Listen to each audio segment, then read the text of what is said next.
प्यारे दोस्तों, पहले तो आपको नवरात्रि की दूसरे दिन की हार्दिक शुभकामनाएं।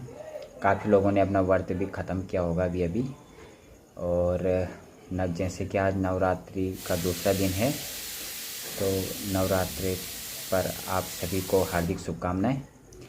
प्यारे मित्रों, अभी जैसे कि आपको पता ही होगा कि हमारा वीडियो का पेपर जो लीक हुआ, उसमें एक नई अपडेट आया है कि जो ये पेपर हुआ था 445 केंद्रों पर हुआ था।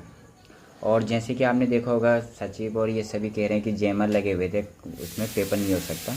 लेकिन जो अभी खबर आती है कि 445 केंद्रों पर 4G जैमर लगे हुए थे, और ये सारे ही जैमर 5G पर काम नहीं करते।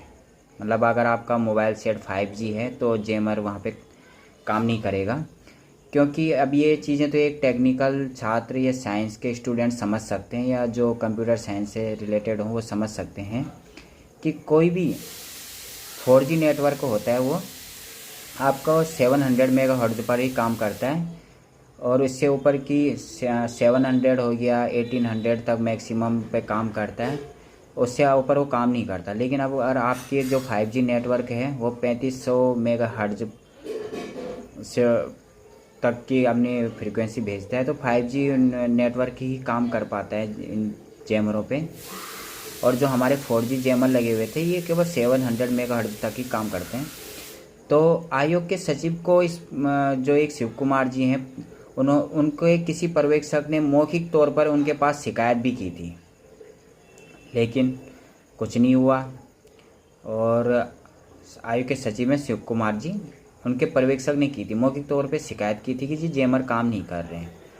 और जो ये जैमर लगाए थे ये 445 केंद्रों पे जो खरीदे गए थे, उनको ECIL करके है कोई कंपनी, उनसे खरीदे गए थे।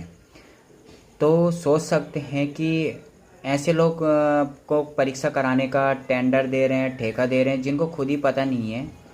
और इस टेक्नोलॉजी के युग में जहाँ पर आप देखते होंगे कड़े और चूड़ियाँ तक उतरवा देते हैं बच्चों से, और वहाँ पे इस तरीके की हरकतें करते हैं, क्या गवर्नमेंट के पास अच्छे विशेषज्ञ नहीं है परीक्षा करवाने वाले?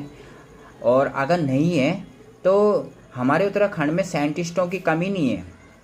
आपके अच्छे अच्छे इंस्टीट्यूटों में अच्छे से कंप्यूटर साइंस की इतनी ब्रांचें हैं, इतने बच्चे आते हैं, आगे टीचर हैं, उनसे कम एक मार्गदर्शन तो लिया ही जा सकता है। लेकिन जैसे कि बोलते हैं कि अंधेर नगरी चौपट राजा वाला हिसाब है कि भले हमारा उत्तराखंड